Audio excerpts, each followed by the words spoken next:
और अब 20 मिनट में 20 खबर में आपका स्वागत है। मैं हूं आरजू साई। हम अगले 20 मिनट में आपको देश दुनिया की 20 ऐसी खबरें बताने वाले हैं जो इस वक्त न केवल सुर्खियों में हैं बल्कि दिलचस्प और अहम भी हैं। तो शुरू करते हैं 20 मिनट में 20 खबरों का सिलसिला। सबसे पहले देखेंगे राजस्थान की कौन कौन सी खबर इस वक्त अहम है। पर अब सब के सब दर्द से कराह रहे हैं। 2 महिलाओं समेत 6 लोगों की हालत गंभीर है और सब ऊपर वाले से प्रार्थना कर रहे हैं कि इनकी हालत जल्द से जल्द ठीक हो जाए। अस्पताल में जख्मी पड़े इन लोगों की ये तस्वीरें धौलपुर जिला अस्पताल से आई हैं। बताया जा रहा है कि ये जख्मी हुए सभी लोग सैपऊ थाना के भीमनगर मोहल्ले के रहने वाले हैं। सोमवार की देर रात ये सभी जमीन को लेकर आपस में भिड़ गए। पहले तो इनके बीच कहासुनी हुई और फिर इन लोगों ने लाठी डंडे और धारदार हथियार से एक दूसरे पर हमला करना शुरू कर दिया। आधे घंटे तक ये खूनी जंग होती रही और जब लोग बेहोश होकर गिरने लगे तब जाकर लड़ाई बंद हुई। बाद में सभी को अस्पताल में भर्ती कराया गया। बताया जा रहा है कि जख्मी हुए लोगों में 2 की हालत गंभीर है। पुलिस ने भी इस मामले की जांच शुरू कर दी है। गौर से देखेंगे तो आपको इस मकान के टूटे हुए हिस्से साफ साफ नजर आएंगे। कहीं दीवारें दरक गई हैं तो कहीं टाइल्स निकल गई हैं और ये सब हुआ है आसमान से आफत बनकर गिरी बिजली की वजह से। आसमानी बिजली के कहर की ये तस्वीरें चूरू के सुजानगढ़ के वार्ड नंबर 23 की हैं। यहाँ मीनाक्षी सोनी के घर की छत पर बने टावर के पिलर पर सोमवार को अचानक आकाशीय बिजली गिर गई। बिजली गिरने से पिलर को नुकसान तो पहुंचा ही, साथ ही घर में बिजली के उपकरण भी खराब हो गए। हालांकि गनीमत यही रही कि घर के सभी लोग सुरक्षित हैं। मीनाक्षी सोनी के घर पर गिरी बिजली के अलावा जाजोदिया स्कूल के पीछे वार्ड नंबर 32 में भी एक मकान पर बिजली गिरी है। इस मकान पर बिजली गिरने से मकान में दरारें पड़ गई हैं। हम लोग घर पर ही थे, जोरदार धमाके के साथ बिजली गिरी टावर पर, जहां पर बालाजी की झंडी लगी हुई है। उस टावर को चीरते हुए सर जो ये स्विच वगैरह हैं उनको उखाड़ती हुई वो बिजली नीचे तक चली गई। लाइट चमकी बहुत फोक से, वो तार जैसे शॉर्ट होते हैं वैसे 2 बार शॉर्ट हुआ है और वो बिजली मेरे मकान के सामने मनीषा मैडम रहती है, उनके ऊपर पिलर पे जाके गिरी है। वहाँ पिछले कई दिनों से इस सड़क का यही हाल है। गाड़ी वाले तो किसी तरह यहाँ से निकल जाते हैं, लेकिन पैदल चलने वालों और बाइक चला रहे लोगों को इस गंदे पानी की वजह से भारी परेशानी का सामना करना पड़ता है। सड़क पर भरे गंदे पानी की ये तस्वीरें भरतपुर के उज्जैन से आई हैं, जहां के राजकीय महाविद्यालय के मेन गेट पर गंदगी का ढेर और जल भराव की समस्या पिछले कई दिनों से बनी हुई है। इस जल जमाव की वजह से स्थानीय लोगों में काफी गुस्सा है और पिछले कई दिनों से इस समस्या से निजात पाने के लिए वो धरना प्रदर्शन भी कर रहे थे। हालांकि अब जाकर प्रशासन की नींद खुली है और नायब तहसीलदार ने यहाँ का निरीक्षण कर लोगों को ये भरोसा दिया है कि जल्द ही इस समस्या का समाधान कर दिया जाएगा। समस्या तो देखो सामने है, दिख रहा है। वैसे ये सीसी रोड है तो यहाँ थोड़ा नीचा हो गया है, नालियों में पानी का निकास नहीं हो पा रहा है। तो इसके संबंध में मैंने पहले भी ईओ साहब से बात कर ली है। अब दोबारा एक बार उनको फोन करके बताऊंगी और जो भी संभव कोशिश होगी इसको पानी को निकलवाया जाएगा और हर संभव कोशिश की जाएगी कि समस्या का निदान।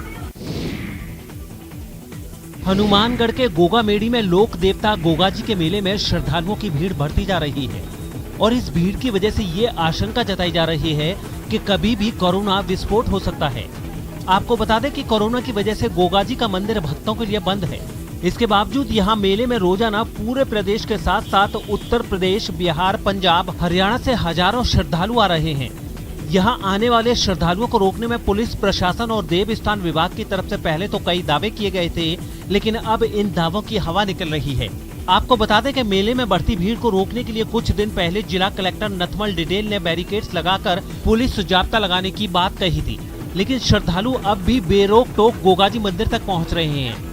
वहीं श्रद्धालुओं की बढ़ती भीड़ से गोगा मेड़ी में जगह जगह गंदगी के ढेर लगे हैं, जबकि गोगा मेड़ी में सफाई के लिए देवस्थान विभाग लाखों रुपए का बजट भी उठाता है।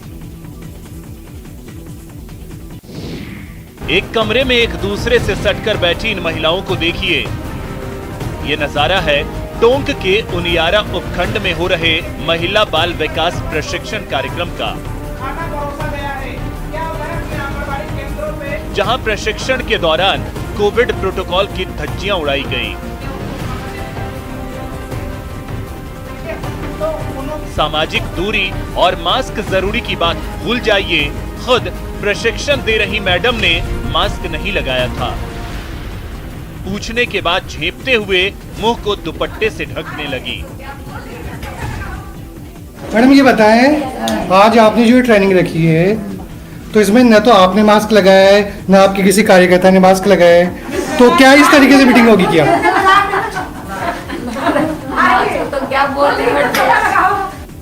सरकार ने तीसरी लहर की संभावना को देखते हुए कोरोना गाइडलाइन को सख्ती से पालन करने का आदेश दिया है, लेकिन टोंक के ककोड़ सेंटर पर आयोजित प्रशिक्षण कार्यक्रम में हुई लापरवाही पर प्रशिक्षण दे रही मैडम सफाई देने में जुटी रही। जो लोग इस सड़क पर उतरकर नारे लगा रहे हैं वो आम लोग नहीं, बल्कि झुंझुनू जिला कलेक्ट्रेट में कार्यरत सरकारी बाबू हैं।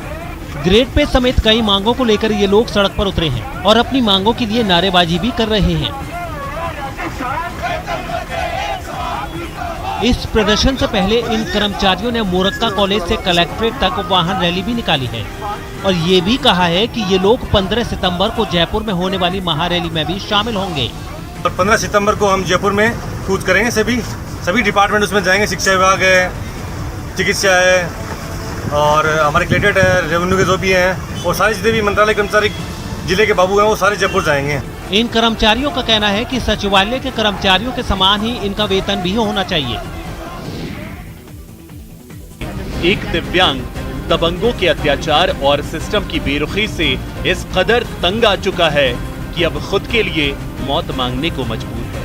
मैं परेशान कर दियो, प्रशासन मेरे को और कब्जा दिया है। स्टे अजमेर से बहुत जाता हो कि रास्ता में क्या करने तैयार हूँ, मैं मजबूर हूँ।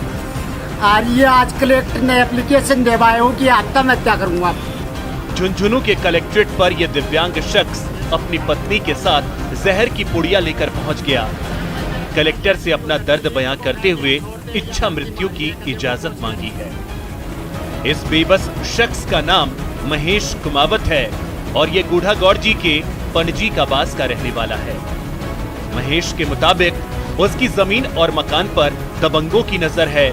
दबंग उसे लगातार परेशान कर रहे हैं, वहीं पुलिस भी एक्शन नहीं ले रही है। थाना में 2-3 में चोरी करवाती थी, कोई सुनाई नहीं है, भाग जाए यहाँ से। थानेदार भी यही बोलता है, कोई तेरा मकान नहीं, तोड़ फोड़ सब करवा दिया, मेरा बर्तन बांटा सब ले गया। अब कोई उपाय नहीं है मेरे पास, अब आत्महत्या में तैयार हूँ। कोरोना वैक्सीनेशन में राजस्थान दूसरे राज्यों के लिए मिसाल बनता जा रहा है। सोमवार शाम 4 बजे तक प्रदेश में 5 करोड़ से अधिक लोगों को वैक्सीन लगा दी गई है। चिकित्सा मंत्री डॉक्टर रघु शर्मा ने सभी डॉक्टरों और मेडिकल स्टाफ को इसके लिए बधाई भी दी और कहा कि मुख्यमंत्री अशोक गहलोत के नेतृत्व में राज्य सरकार ने कोरोना प्रबंधन के बाद वैक्सीनेशन में भी नजीर पेश की है। आपको बता दें कि सोमवार शाम तक प्रदेश भर में 5 करोड़ 14,95,402 लोगों में से 3 करोड़ 73 लाख लोगों को पहली और 1 करोड़ 27 लाख लोगों को दूसरी डोज लगाई जा चुकी है। उदयपुर के मालखाने के बाहर जमा मुस्तैद पुलिस वालों की इस टीम को देखकर अंदाजा हो गया होगा कि कुछ खास होने वाला है। दरअसल पुलिस वालों के साथ सीजीएसटी की टीम यहां पर वो गोल्ड कलेक्ट करने आई थी जो भारत के पूर्व प्रधानमंत्री लाल बहादुर शास्त्री को तौलने के लिए रखा गया था। कोर्ट के आदेश के बाद सोमवार देर रात 64.6 किलो सोना सीजीएसटी के हवाले कर दिया गया है। सीजीएसटी को सोना सौंपने की प्रक्रिया के दौरान अजीब और गरीब जानकारी भी सामने आई है। पूर्व प्रधानमंत्री को तौलने के लिए 56 किलो 800 ग्राम सोना रखे जाने की एंट्री थी, लेकिन जब सीजीएसटी के हवाले करते समय इसका फिर से वजन किया गया तो ये 67 किलो 800 ग्राम निकला। इस सोने की कीमत करीब 32 करोड़ रुपए है। कार्रवाई के दौरान सीजीएसटी के वरिष्ठ अधिकारी भी मौजूद रहे। खास बात यह है कि सोने के वजन में 3 किलो 200 ग्राम के सोने के एक बिस्किट का नंबर दस्तावेजों पर लिखे नंबर से अलग है। ऐसे में जिला कलेक्टर ने 3 किलो 200 ग्राम सोने का बिस्किट सीजीएसटी को सुपुर्द नहीं किया है। सीजीएसटी की टीम करीब 32 करोड़ रुपए कीमत का 64 किलो 600 ग्राम सोना ही अपने साथ ले गई है।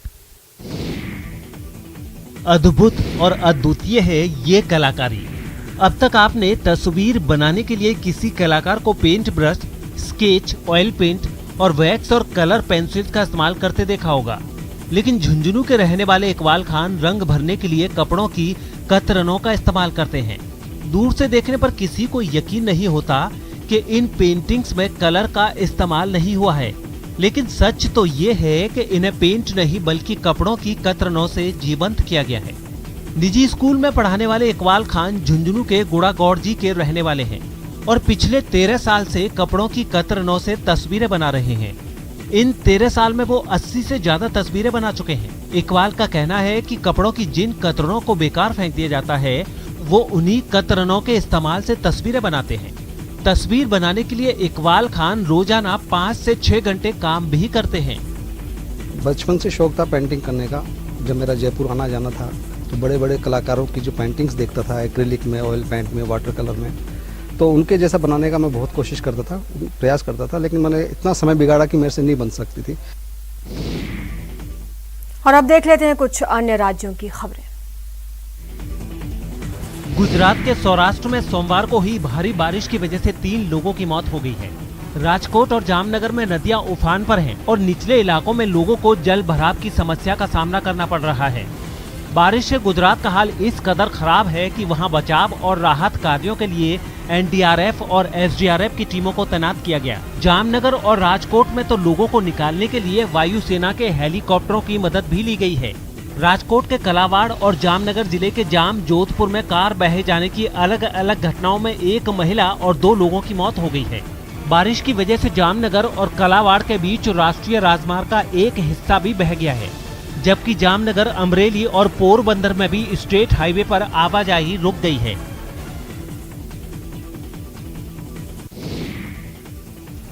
महाराष्ट्र के कई इलाकों में होने वाली जोरदार बारिश ने शहरों की सूरत बदल दी है।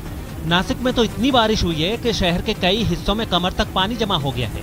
तस्वीरों में दिखा कि वहां के कई मशहूर मंदिर आधे से ज्यादा पानी में समा गए और कुछ जगहों पर तो इतना पानी भर गया कि मंदिरों को देख पाना तक मुश्किल हो गया।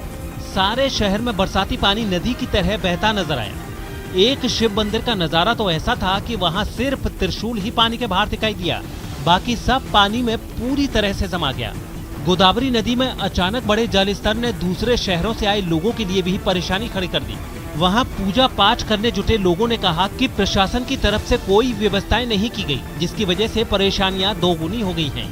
आपको बता दें कि नासिक सहित पूरे महाराष्ट्र में भारी बारिश का अलर्ट जारी है और बारिश की वजह से कई शहरों में हालात काबू से बाहर भी हो गए हैं।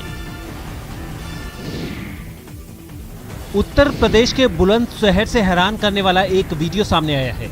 वहां चोरी के एक आरोपी की भीड़ ने जमकर पिटाई कर दी।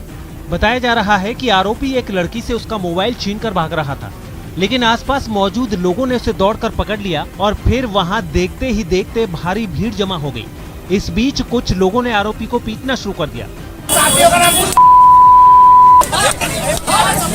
फिर तो वहां मौजूद ज्यादातर लोग उस पर थप्पड़ और घूंसे बरसाने लगे। जिसको मौका मिला उसी ने उसकी पिटाई कर दी। इस बीच वो आरोपी हाथ जोड़कर छोड़ देने की गुहार लगाता रहा, लेकिन किसी ने उसकी एक नहीं सुनी। कुछ देर में वहां कुछ पुलिस वाले भी पहुंच गए और उसे मोटरसाइकिल पर बैठाकर अपने साथ थाने ले गए। उत्तर प्रदेश के गोंडा से हैरान करने वाला एक वीडियो सामने आया है। वहां 2 पुलिस वालों ने चोरी के आरोपी की थाने में जमकर पिटाई कर दी, जिसकी वजह से उन दोनों को सस्पेंड कर दिया गया। बताया गया है कि एक आदमी ने अपने ही बेटे पर चोरी का आरोप लगाकर थाने में शिकायत दर्ज कराई थी, जिसके बाद पुलिस आरोपी को पकड़कर थाने ले आई और उसे बुरी तरह पीट दिया। थाने से आई तस्वीरों में 2 पुलिस वाले आरोपी पर ताबड़तोड़ थप्पड़ बरसाते दिखाई दिए। हालांकि उसने कई बार उनसे माफी की गुहार भी लगाई, लेकिन उन पुलिस वालों पर इसका कोई असर नहीं हुआ। बाद में जब ये वीडियो सामने आया तो उन दोनों पर कार्रवाई की गई। अमरजीत यादव और सुनील राजभर को तत्काल प्रभाव से निलंबित कर दिया है। खबर है कि आरोपी अपने ही घर में चोरी कर जुआ खेलता था, जिससे उसके घर वाले काफी परेशान थे और उसकी जुए की लत छुड़ाने के लिए उन्होंने उसके खिलाफ चोरी की शिकायत दर्ज कराई थी, जिसके बाद पुलिस उसे पकड़कर थाने ले गई थी। उत्तर प्रदेश के कौशाम्बी से चौंकाने वाली तस्वीरें सामने आई हैं। वहां जमीन के विवाद पर 2 पक्ष एसडीएम के दफ्तर के बाहर ही आपस में भिड़ गए। बताया जा रहा है कि वो लोग इस विवाद को सुलझाने के लिए ही अधिकारी से मिलने वहां पहुंचे थे, लेकिन उससे पहले ही दोनों पक्षों के बीच विवाद इतना बढ़ गया कि वो लोग हाथापाई पर उतर आए। इस लड़ाई में कोई भी पीछे हटने को तैयार नहीं दिखा। लड़ते लड़ते कुछ लोग तो जमीन पर गिर गए, लेकिन उन्होंने मारपीट जारी रखी।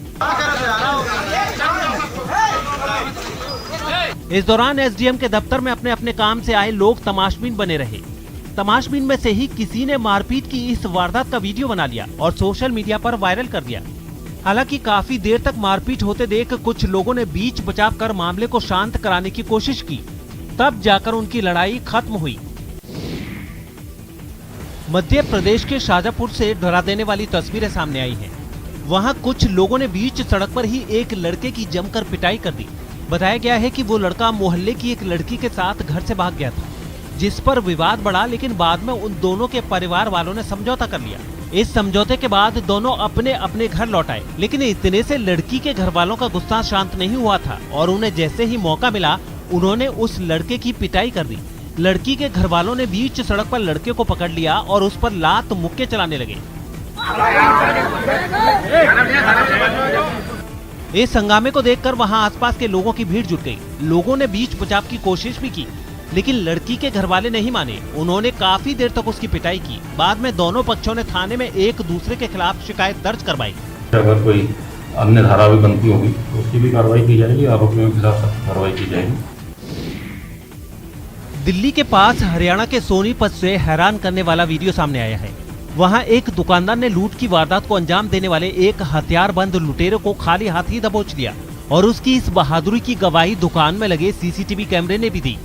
सीसीटीवी में रिकॉर्ड हुई तस्वीरों में साफ नजर आया कि 3 नकाबपोश लुटेरे दुकान में दाखिल हुए, जिनके हाथ में पिस्तौल भी मौजूद थी। लुटेरों ने उसे धमकाकर सारे पैसे लूटने चाहे, लेकिन दुकानदार की समझदारी ने नहले पे दहले का काम किया। एक बंदे को मैंने पकड़ लिया, फिर उन्होंने मेरे हाथ पे रिवॉल्वर मार के मेरे हाथ से हाथ छुड़ा के भाग गए। दुकान से दुम दबाकर भागे लुटेरों को पकड़ने के लिए इस शख्स ने छलांग मारकर उनका पीछा भी किया और आखिरकार उनमें से एक को दबोच लिया। जैसे ही वो पकड़ में आया, वहां लोगों की भीड़ जमा हो गई। इस वारदात की जानकारी मिलते ही पुलिस वाले भी मौके पर पहुंच गए और आरोपी को गिरफ्तार कर लिया गया। जो साथी हैं उनके बारे में आइडेंटिफाइड हो गए हैं और जल्दी उनको अरेस्ट कर लिया। दुकानदार ने दावा किया है कि इस वारदात में उसे तकरीबन 40,000 रुपए का नुकसान हुआ है। ओडिशा की राजधानी भुवनेश्वर में 11वीं में पढ़ने वाले शाश्वत ने कमाल का काम किया है। शाश्वत ने दिव्यांगों के लिए बेहद कम लागत में प्रोस्थेटिक यानी आर्टिफिशियल हाथ बनाकर कमाल कर दिया है। इस आर्टिफिशियल हैंड के जरिए शाश्वत मिश्रा ने दिव्यांगों को उम्मीद की एक किरण भी दे दी है। शाश्वत का कहना है कि ये नकली हाथ